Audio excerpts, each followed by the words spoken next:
Boa noite a todos. Bom, hoje a gente vai começar a aula falando sobre esteira de CRM. A esteira de CRM, Lu, quer já passar para o próximo slide já para a gente começar? Pode passar mais um. A esteira de CRM... Opa, volta um. A esteira de CRM, ela é um processo de atendimento, assim como o funil de vendas. Existem vários modelos, né? É um processo teórico que define basicamente como o cliente percorre uma trajetória, seja com uma pessoa, seja com uma empresa, seja num determinado evento. E o cliente ele inicia nela e busca, ao final dela, estar adepto a um produto, estar imbuído do consumo de um serviço e por aí vai, tá? Existem alguns modelos, e aí, Lu, você consegue passar para o próximo slide, por favor? Só para contextualizar um pouquinho mais, o funil de vendas ele é um processo típico usado nas empresas para a gente fazer o ciclo do cliente dentro delas.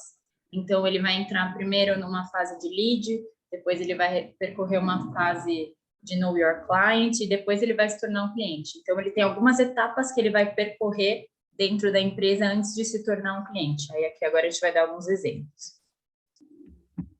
Isso.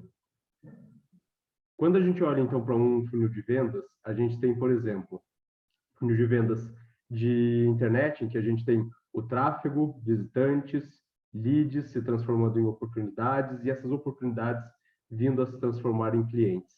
Existe uma série de outros funis que são adaptáveis para cada um dos segmentos que são possíveis, seja aqueles para lojas que estão abertas ao público em rua, aqueles que são recepcionados através de indicações. Cada funil ele é moldado à natureza do negócio da empresa que está associada, né? Aqui a gente tem um outro exemplo que se baseia em descoberta, interesse, consideração, interação, até o momento que ele se transforma em cliente.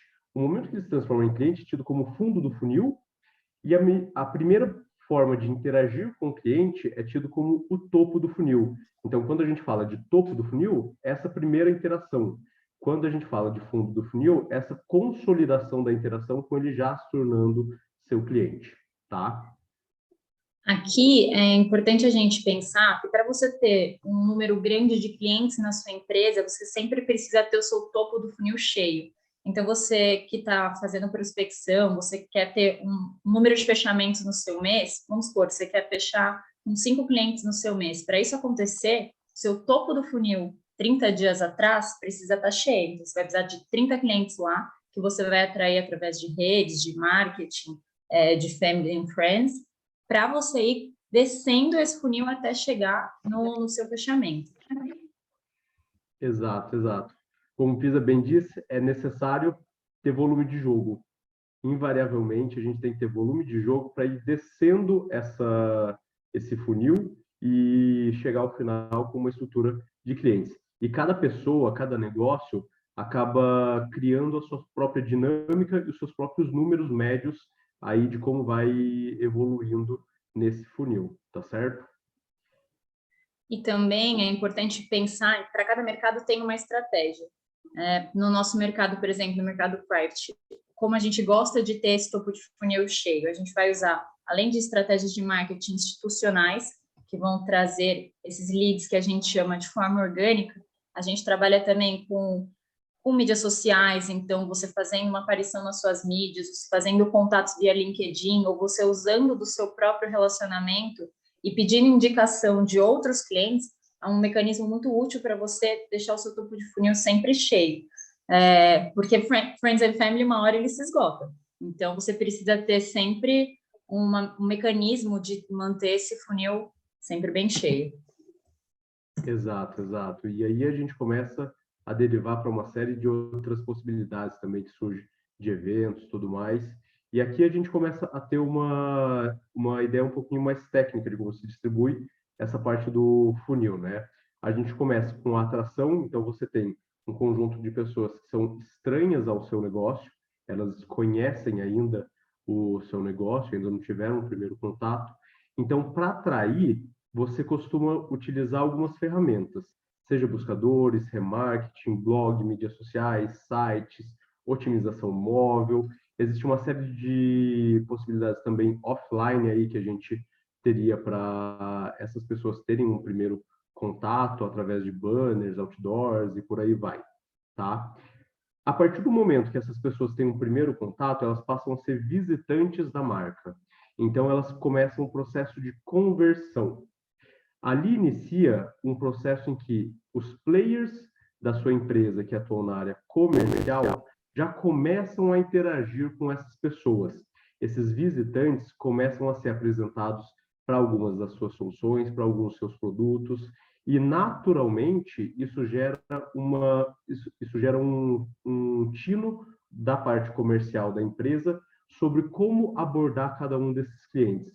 A partir dessa abordagem, a gente começa a desenvolver aquilo que a gente tem em cada uma das empresas, seja na estrutura de KYC, seja numa estrutura de formulário, seja em como a pessoa vai fazer o call to action, que está lançado aqui na apresentação. Então, existe N formas de você evoluir a pessoa nessa etapa e fazer com que ela chegue a se tornar mais consciente do nível de produto ou serviço que a empresa está oferecendo, tá? Lu, quer fazer algum complemento? Não, pode continuar.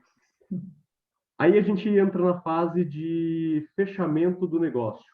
A partir do momento que ele deixa de ser visitante, que ele já teve uma interação mais profunda, ele já fez um deep dive, por assim se dizer, sobre a companhia, já conhece todo esse arcabouço de serviços, ele começa a receber uma série de e-mails tentando aquecer ele para esse momento do fechamento do negócio, tentando deixar ele mais ciente. A gente faz segmentação por lead, nutre leads com conteúdo, alerta de vendas. Essa é a estrutura convencional de um funil, tipicamente conhecido na internet. A gente vai ver que tem algumas diferenças para quando a gente faz isso num segmento private, principalmente quando a gente atende através do sistema de atendimento que um CAM tipicamente opera, né? Que é uma relação muito mais contínua com o cliente, muito mais pessoal. E aí a gente chega na etapa em que essas pessoas, assim como aqui a gente está vendo na WPA, acabam se tornando alunos. E a partir dessa estrutura de alunos, a gente busca, através dessas aulas de CAM, encantar cada uma das pessoas que aqui estão, fazendo também pesquisa de satisfação, qualidade, e-mail, tentando entender o engajamento, que isso acaba acontecendo. E a gente teve muita gente que acabou se tornando promotores também. Então, a gente afunilou cada uma dessas etapas, levou até o final do funil. As pessoas que interagiram com a gente lá desde a primeira turma do CAM e eventualmente hoje fazem parte da Nila percorreram também essa trajetória. Nas outras empresas em que possuem também um funil de vendas percorrem uma trajetória similar e essa é a modalidade principal em que se baseia uma estrutura de evolução do cliente na trajetória da companhia, tá? Lu, quer fazer algum complemento? Pisa? Aqui, só para dar uma complementada, isso é para o funil, por exemplo, da WPA. Esse aqui que a gente usou Isso. dos estranhos, visitantes, contatos, alunos e promotores. Mas o funil ele é muito adaptado. Então, não existe uma regra fixa. O que a gente sempre tem que se basear nesse aqui do lado, que está falando de atrair, converter, relacionar e vender. Esse aqui é o típico funil, só que cada um vai adaptar para o seu mercado. No nosso mercado private, a gente vai usar algumas estratégias um pouco diferentes do que a gente usa aqui na WPA, por exemplo. Depois a gente pode até aprofundar mais se eles quiserem saber, mas acho que vamos passando aqui. Isso. Bom, quando a gente fala sobre qual sistema adotar, né, a gente costuma falar sobre a parte do encantamento, né? A primeira coisa que a gente precisa é se tornar visível para o nosso cliente. Para a gente que busca se tornar um CAM, a gente tem que primeiro se fazer visível para ele, até porque a nossa interação ela se dá de maneira muito mais pessoal, e se dando de maneira muito mais pessoal, a gente tem que ter interação contínua com ele, se fazer presente, certo? Essa prospecção, ela pode se dar seja através de LinkedIn, seja através de participação de eventos em que você interage, conhece novas pessoas, e aí você começa a entender a dinâmica daquele público-alvo que você está buscando. Você começa a entender aonde são os principais locais que eles estão posicionados, aonde tipicamente você vai conseguir encontrar eles, e você vai se tornando habitual a esse rol aí de clientes, aos hábitos deles, e passa a ter essa interação maior. Feita essa etapa de prospecção e divulgação da sua imagem para aqueles que são seus prospects, você começa a despertar o desejo. O despertar o desejo, ele passa por algumas considerações que envolvem tanto você apresentar o seu conteúdo, a gente já falou aqui vastamente durante o CAM sobre o quão é importante você ter cultura, ter conteúdo, levar isso para o seu cliente, se tornar atrativo para o seu cliente, mas também desejado, dado tudo aquilo que você pode trazer para o seu cliente, não só pela estrutura de produtos e serviços, mas também pelo quão agradável pode ser você na vida do seu cliente. Você começa, a partir disso, levar ele para cada vez mais se tornar apto a comprar algo contigo, fazer um negócio contigo. Aí é o momento que a gente começa a conversão desse lead para um cliente da sua carteira, tá? Esse processo de conversão, ele envolve uma série de apresentações e ele culmina no call to action, que a gente diz tipicamente.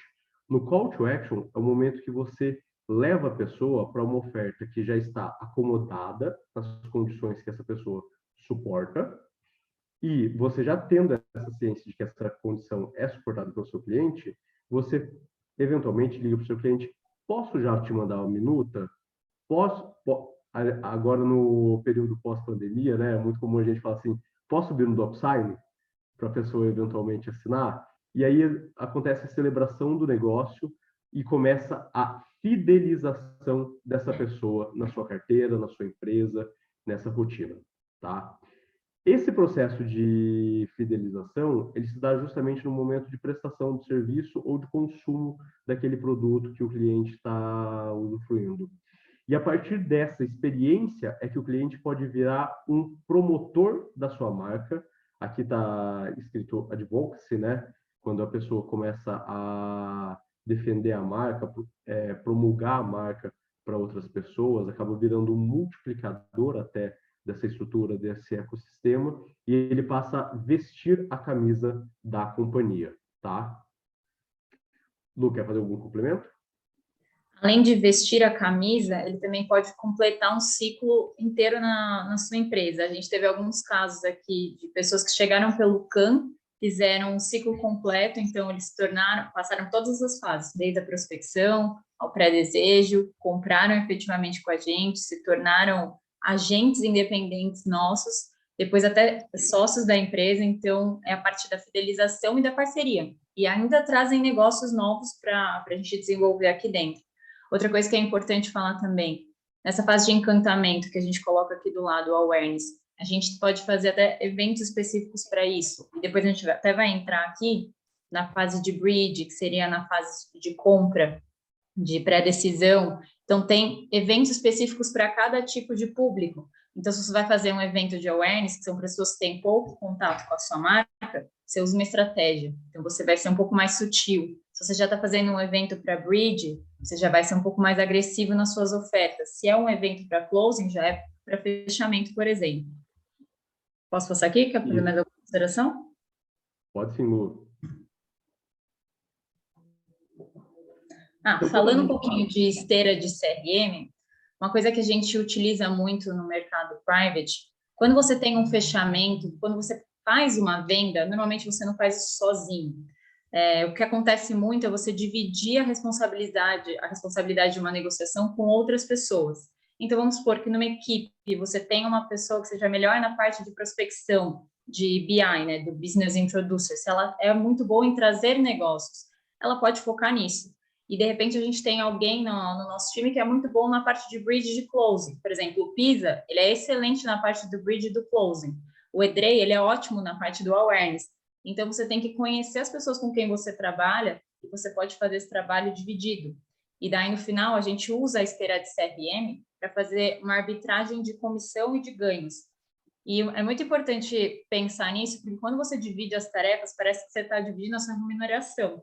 Só que, na verdade, você tem muito mais tempo para abordar mais pessoas no que você é bom todo mundo ganha fazendo o que é bom e a gente tem um nível de assertividade muito maior no negócio. Então, é Exato, bastante do que a gente coloca aqui nessa parte da esteira. exato, exato.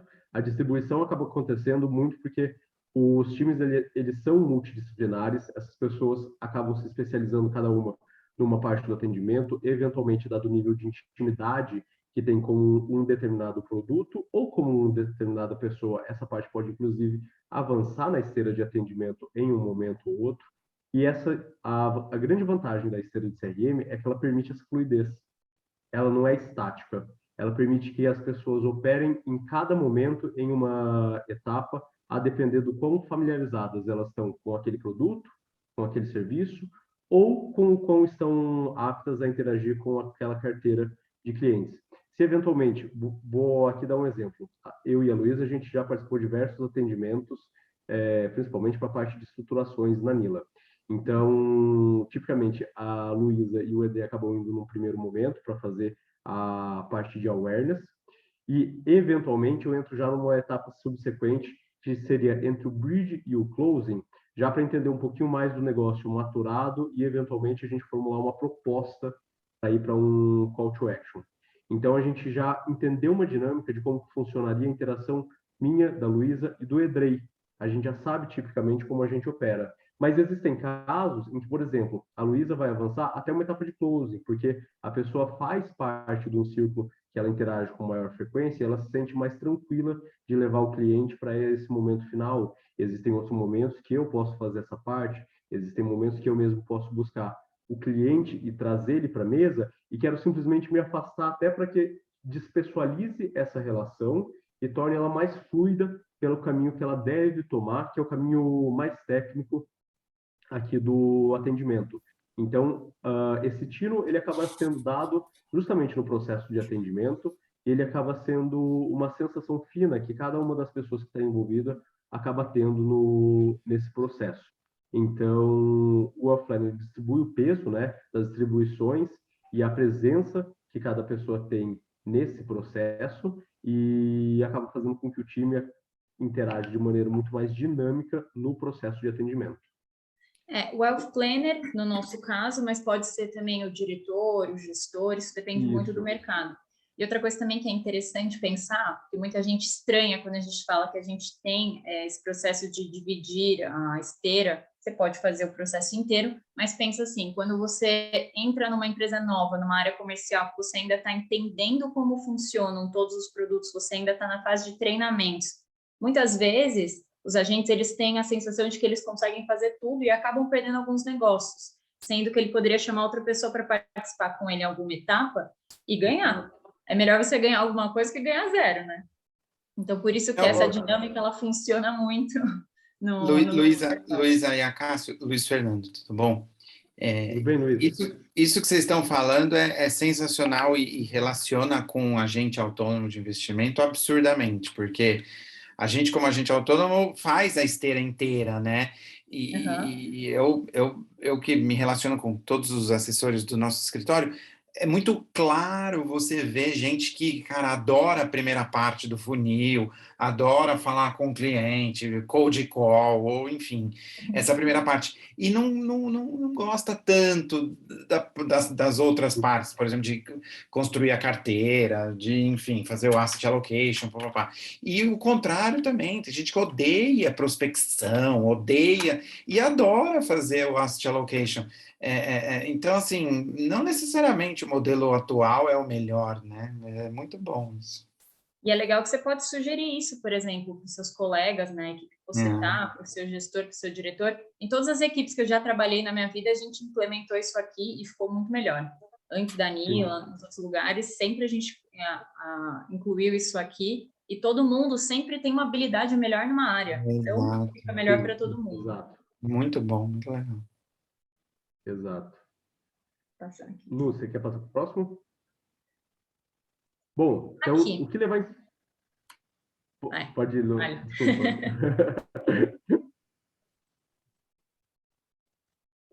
Tá bom, então eu vou. Bom, o que levar em consideração, então, quando a gente está operando aí pela esteira de CRM, né? todo segmento, toda empresa, ela tem fases desse processo de atendimento, fases dessa esteira, fases desse negócio, né? Então, quando a gente pensa lá na ótica do funil, a ótica do funil que a empresa já adota vai representar também como a gente vai operar essa esteira de CRM para dentro da companhia e do processo comercial, certo? Existem esteiras que a gente pode operar dividida em 7 fases. A esteira, convencionalmente, ela tem 7 fases, mas a gente costuma compactar ela em 3, até para deixar ela de maneira mais simples e mais fluida. E a gente tem identificado, até mesmo no momento pós-pandemia, que alguns segmentos, especialmente atrelados a serviço, a dinâmica se tornou um pouco mais fluida. Então, acaba ficando mais fácil da gente dividir nas 3 fases, ao passo que antes se dividia em 7. Eu brinco com o Pisa, né, que eu cheguei a fazer uma modelação que chegou a dividir até em 100 partes, né? Eu dividi em cada 1%, mas isso foi uma extrapolação, uma brincadeira que a gente fez uma vez e não é prático, tá, gente?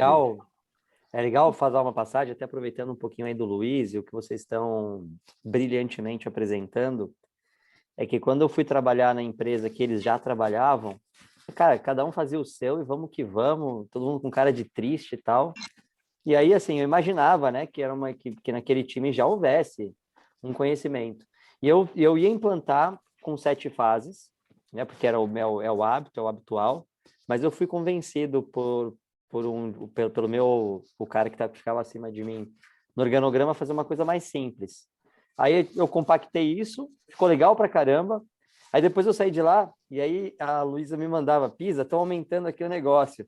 E aí, de fato, estava aumentando para partes, assim, que era muito mais para atender uma coisa mais de burocracia e tal, acomodar interesses. E em fases de crise, isso vale. As pessoas têm que, de alguma maneira, ganhar, participar e etc. Então, em fases de maior crise, se até acomoda interesses. Mas, normalmente, se faz em 7 partes. Mas eu acho que o modelo que a gente acabou desenvolvendo em 3, para mim, hoje ele é vencedor. Ele não precisa de muita coisa. Em 7 fases, o arbitramento é mais fácil. Você vê mais facilmente as pessoas. Mas quando a gente monta a coisa de uma maneira muito mais transparente, fica muito, muito fácil.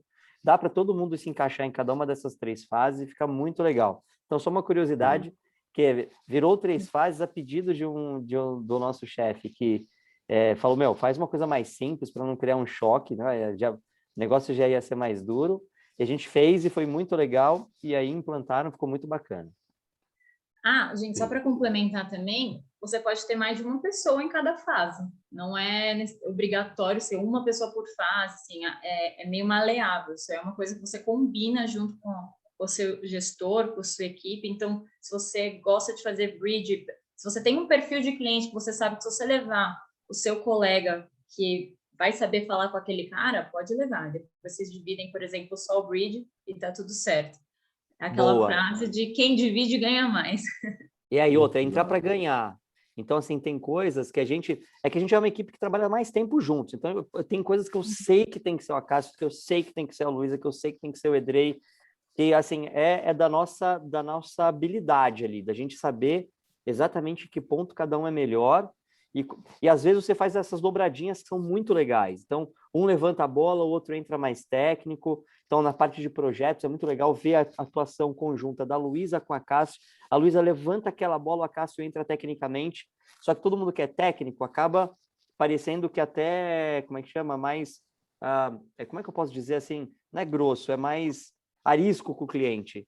E aí você tem alguém mais leve para suavizar aquele momento, né, com coisas mais densas, mais técnicas, como a gente faz. Então é muito legal que vocês todos pensem nas equipes de vocês, e assim, né, você ir com um colega junto, fazer uma prospecção em conjunto, um fechamento em conjunto é tão gostoso, que assim, você vai para vencer. O grande lance vamos para fazer negócio, não para me tornar um super-herói, né? Tem aquela coisa meio clássica também de good cop, bad cop, né? Vai em 2, aí um dá a porrada, o Isso outro a gente não assopra. gosta, isso a gente não curte. E é uma questão de estilo. Porque, assim, você parecer arrogante para o cliente é a pior coisa que pode acontecer. E no final do dia, quanto mais técnico a coisa que você faz, mais arrogante você, sem querer parecer ser, você parece. Então, tem uma coisa mais de suavizar mesmo, de entender o jeito, uma leitura diferente que o outro faz. Então, às vezes eu pergunto, Lu, o que você achou? Puta, achei que vai, que não vai. Mas, às vezes a gente tem uma ótica equivocada baseado no nosso próprio discurso. É muito mais para isso, sabe? Do que, assim, fazer vai ser essas jogadas, se eu sou do mal, se é do bem, não. É muito mais uma coisa mais leve. É que às vezes você tem que fazer o cliente, né, fazer alguma coisa, né? E aí se vem um outro e fala, ó, aqui a gente tem que avançar aqui e tal. Aí tudo bem bem. positivo. Se conseguir fazer isso bem feito, sim. E você acaba Isso vai dividindo muito um pouco do peso do fechamento com alguém. Então, vamos supor que você está, por exemplo, numa reunião e o seu outro cliente precisa falar com você naquele minuto, você não pode atender, mas tem outra pessoa que você confia que já participou de toda a negociação, que pode falar com ele e você acaba não fechando, você não perde, por exemplo, essa negociação. Luiz, é muito importante entender que assim como... Lu, pode voltar um slide, por favor. É muito importante entender que a esteira do CRM ela é uma ferramenta tão importante quanto o próprio KYC. Aqui a gente está falando de instrumentos para você fazer esse atendimento. Então, quando você vai interagir com o cliente, você vai entender qual que é a dinâmica que é pertinente para aquele cliente. Não é só o papel de um bate, o outro acaricia. Sim, É justamente sim. entender o que o cliente está motivado naquele processo, quais são os interesses dele e fazer com que cada uma das partes conduza mais adequadamente naquilo que cada um é bom, seja na parte mais técnica, seja na parte de interação pessoal, para que esse negócio ele se concretize e satisfaça aquela necessidade do cliente. Isso entra muito no segundo ponto aqui, que é a habilidade pessoal que cada uma das pessoas do time vai ter e como eles vão manusear isso em torno do KYC que vocês já estão alimentando, tá? E aí a gente passa para a parte de manutenção e desenvolvimento de time. Invariavelmente você tem essa parte de os times estarem continuamente ficando atualizados sobre aquilo que eles estão operando, sobre aquilo que eles ofertam, sobre aquilo que eles estão interagindo, e as possibilidades de quick wins, ou seja, é que nem a gente falou anteriormente, que a gente vai por fatias na evolução da negociação com o cliente do atendimento. Então, a gente, sem já chegar numa grande conquista, a gente vai tendo pequenos ganhos nessa evolução com o cliente e conduz para o fechamento final da negociação. Essa distribuição daí em fase do funil acaba acontecendo sempre numa dinâmica de special offer e private sell. Essas são duas dinâmicas que a gente já foi apresentado anteriormente aqui no curso e conduz para o momento final da negociação. Alejandro, você levantou a mão, quer falar alguma coisa? Ah, sim.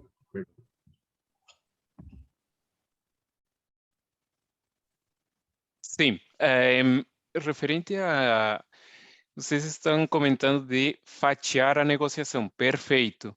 Mas como trazer essas informações sem perder toda a negociação? Porque muitas vezes, ao ser atendido o cliente por várias pessoas, pode falar, mas eu falei isto, né?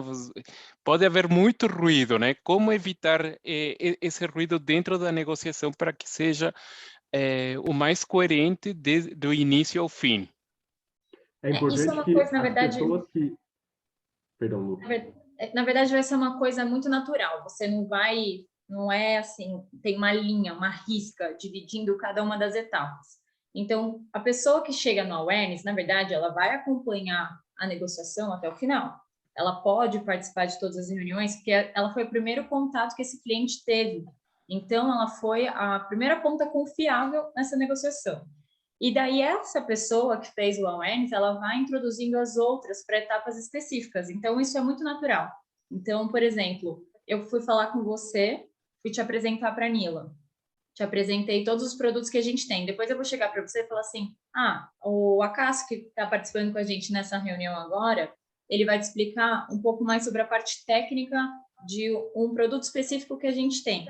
Então, eu estou passando a bola para ele em uma parte do negócio. Então, como eu fui a primeira pessoa que você teve uma confiança e eu te dei esse aval para confiar em outra pessoa que eu estou te apresentando, isso acaba se tornando uma coisa natural. Só que eu vou estar sempre lá, apoiando o cliente, acompanhando, vendo se ninguém está fazendo nada de errado, até o final da negociação.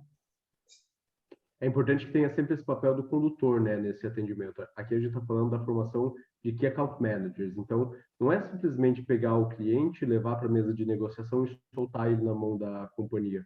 Você passa também por todo esse processo de atendimento contínuo dele, até porque ele faz parte da sua carteira. Então, até pelo zelo que se tem no entorno do exercício dessa profissão, você vai acabar acompanhando o cliente e vai permitir justamente com que não haja esse desalinhamento entre as partes daquilo que o cliente tem de interesse e da solução que está sendo apresentada para ele. É bem importante aqui a gente se centrar em torno do cliente, daquilo que o cliente comunica para a gente, daquilo que o cliente espera e daquilo que é realizável a partir daquilo que a gente tem de soluções aí disponíveis, tá? E Daí tem o outra coisa acompanhamento, também. desculpa, seria o acompanhamento e depois o protagonismo é das outras pessoas que vão interagindo ao longo da negociação, é isso, né? Em cada Exatamente. momento, Eu ouvi exato. eu ouvi um exemplo, acho que foi no campo passado, que eu gostei muito, que pensa que você chega numa loja de carros. Imagina se a pessoa que te atende na loja é a mesma que produz seu carro, faz tudo, que fecha seu contrato, que produz o seu contrato. Ia ser até estranho, porque cada pessoa sabe muito bem uma parte. Então, você não quer que o advogado esteja lá na ponta da mesa fechando o negócio com você. E nem a pessoa, o engenheiro que vai desenvolver o carro esteja lá fechando o negócio com você. Então, cada uma dessas fases, ela é dividida por si só, naturalmente, e como a Cassu mencionou, o condutor ele vai acompanhando o processo como um todo, como um guardião da negociação. Mas você sempre vai ter pessoas dentro dela que são responsáveis por uma etapa mais técnica, uma etapa específica. Muito Exato. importante ter atenção nesse ponto 3, que é a manutenção e desenvolvimento do time. Porque aí a estrela é o próprio time. O cliente se sente abrigado por uma empresa, por um negócio, por um ciclo. Então, até para que haja, por exemplo, né, na Nilo a gente está em fase de desenvolvimento. Então, o time de Wealth Planning começa a acompanhar o time comercial, fazendo essas partes da esteira. Então, não tem mais, eu vendi uma coisa, entrego outra. Então, é tudo uma sequência lógica. E ela é muito fluida, Alejandro. Assim, não existe a Luísa falou bem, né? Não existe essa linha de corte, assim, agora vai lá com o meu amigo. Não, tem todo um processo conectado. Às vezes o próprio cliente te manda uma mensagem, eu posso falar com você? Ele chama para o call to action. Então aí exige muita técnica, exige muito tempo de preparo. Não dá para você, comecei a fazer a esteira, estou no mercado há 1 ano e meio, 2 anos, e já esperar que o cliente não. Isso é um domínio, né? Que vem com o tempo. Então, mas não existe essa ruptura. Se tiver essa ruptura, precisa de alguém que treine, alguém que desenvolva. Lembra, a gente sempre tem que ter um gestor, alguém que coordene essas ações para que vá tirando, né, esses pequenos ruídos quando tem, mas raramente tem, porque é muito, muito fluido. Exato. Certo, obrigado. Imagina. Vamos Bom, para o aqui próximo nas slide? técnicas de construção, a gente tem sempre no nosso mercado a interação dos Wealth Planners com os CANs. Então, na Nila, hoje, ou o Wealth Planner, o Head de Wealth Planner, que vai fazer essa arbitragem da esteira. Outra coisa que é importante falar para vocês, sempre combinem com o gestor e com o time como que vai ser essa distribuição dessa esteira. Então, se você já sabe qual que é o percentual de comissão, avisa antes, deixa tudo alinhado antes, tudo acordado antes para não ter surpresas, porque também é normal acontecer. Você chama o seu amigo, aí você não tinha pensado que ia ter que dividir comissão, aí depois dá uma briga. No mercado imobiliário, por exemplo, eles têm um negócio chamado 50-50, então é sempre importante combinar tudo antes com o seu gestor, com a equipe, com quem você convidar para participar da negociação, para não ter esse erro, isso que a gente chama de distribuição negociada. Ter as regras de arbitragem sempre muito claras e objetivas. A gente até, acho que depois, vou até ver com o Pisa se a gente pode mandar para vocês, a gente tinha montado um slidezinho com o que a gente considerava a parte de awareness, de bridge e de closing, que a gente foi ficando tão natural que a gente até acho que sumiu com esse Excel, com esse slide, mas a gente tinha isso muito claro, quem fazia a primeira reunião, o primeiro call, quem apresentava, quem fazia a apresentação, tudo muito definido para cada uma das etapas, mas isso é muito maleável, vai de mercado para mercado, então isso também pode ser desenvolvido aí por vocês. Exato, exato. E aí a gente entra numa etapa em que, se a gente precisar ajustar para um dado segmento, fica muito mais tranquilo, porque a gente já conhece como que funciona essa dinâmica toda da esteira, a gente sabe qual que é a natureza dela, a gente sabe qual que é o funil, e aí a gente começa a entrar no validated learning, né? Que é o momento que a gente aprende, ajusta e aprende a partir daquilo que a gente tem realizado dentro da companhia, tem posto em prática. A gente, no processo da Nila mesmo, desde a época que a gente estava na Vitacom, a gente fez com que esse processo se alterasse, fosse se tornando mais maduro para a natureza da Vitacom. Quando a gente começa a concepção da Nila, a gente começa já com uma outra natureza e ela foi se maturizando, não é? Amadurecendo durante esse período. Lu, quer passar? Bom, então a Isa, você gente... quer complementar alguma coisa aqui? Não, só falar que vocês foram, como sempre, brilhantes. Eu sempre digo, né? O mais gostoso de você começar algo, desenvolver algo e se permitir ensinar é ver que quem aprende faz melhor. E eu tenho uma alegria muito grande de ver como vocês fazem isso de maneira tão natural, incrível. E também as palavras novas criadas pelo Acácio, amaturizar, essa foi sexta de 3. Tem pergunta aí do Ítalo, acho que é legal a galera entrar na pragmática e a gente vai respondendo à medida que a coisa rodar. Boa noite, pessoal, tudo bem? Uma dúvida Tudo que eu bem, fiquei... Título. Tô bem também, vocês? Tudo Bem certo. também. Maravilha. Uma dúvida que eu fiquei é, me colocando como um parceiro Nila, eu apresento um cliente, por exemplo, cabe a mim tentar direcionar essa etapa ou eu deixo essa lição de casa para vocês? Você, a partir do momento que você se torna um agente dependente nosso, é natural que você comece a conhecer a companhia, ainda não tenha muita consciência sobre o todo dela. Então, é natural que você envolva alguém do nosso time comercial, eventualmente a Mariana Alves, eventualmente algum CAM que já seja mais experiência nesse primeiro momento de apresentar o que é a empresa, os serviços que ela opera. É natural que acabe tendo essa interação já no momento mais inicial aí com o cliente, tá? O que acontece muito é que quando você entra na Nila, você vai passar por alguns treinamentos, na verdade, uma série de treinamentos. Entrou hoje! Então, a Mari, junto com o Edrei, com o Richard, eles vão fazer todo esse processo de onboarding, onde você vai treinar bastante. O que a gente recomenda é que, pelo menos nas suas primeiras reuniões com o cliente, que você vai falar em nome da Nila, você peça para alguém acompanhar para fazer essa primeira conversa, para você entender bastante do speech, mas o agente tem liberdade total para fazer a esteira inteira, se ele quiser, por exemplo. O que a gente acaba vendo é que quando os agentes novos que entram pedem a participação de um de nós, a chance de fechamento é muito maior no começo, até você pegar prática. Mas depois vai chegar no momento que você vai conseguir fazer a esteira sozinho e não vai precisar de mais ninguém. Feito. Até a dúvida ela surge porque quando eu pelo menos penso na parceria com a Nila, ela é para levar para alguns negócios mais maduros e para alçadas que hoje eu não consigo alcançar sozinho ainda, né? Então, penso no parceiro por isso, até para momento de cliente, negócio, etc., saber para onde encaminhar, quando encaminhar e quem encaminhar. Mas beleza, a dúvida foi respondida. Muito obrigado. Ó, prepara a carteira para pagar o almoço terça-feira, viu? Que o Pisa come pra caramba. Ah, é? Combinado, então. Eu vou junto. né? Uma coisa que é legal, assim, que é bom a gente colocar na cabeça desde já, para quem tem o interesse, é que a gente gera um estoque de horas para você. Então, você sozinho consegue performar um número X de horas na sua vida. Quando você introduz um parceiro qualificado, ele gera mais horas para você. Então, a gente vai tornar o seu estoque de possibilidade de ganhos muito maior. Então, primeiro ponto. Segundo ponto, que você vai vender algo muito mais sofisticado. Então, é legal que você tenha alguém que já conheça, que já viva. Eu estou nessa brincadeira há 22 anos, Edrei há 15. A galera está de forma muito intensa nos últimos 3, 4 anos comigo. Então, sabe, é muito mais fácil para a gente te levar isso. E você endereçou, a gente cuidou do cliente, fez a entrega e você consegue aumentar de forma assim exponencial. Você pode ter 100 clientes que a gente vai atender. Você pode ter 200, a gente vai atender. Você sozinho... Acho que o áudio está com problema, se você está ouvindo. Eu acho que o microfone está raspando nesse colete dele. Tá raspando. Sou eu.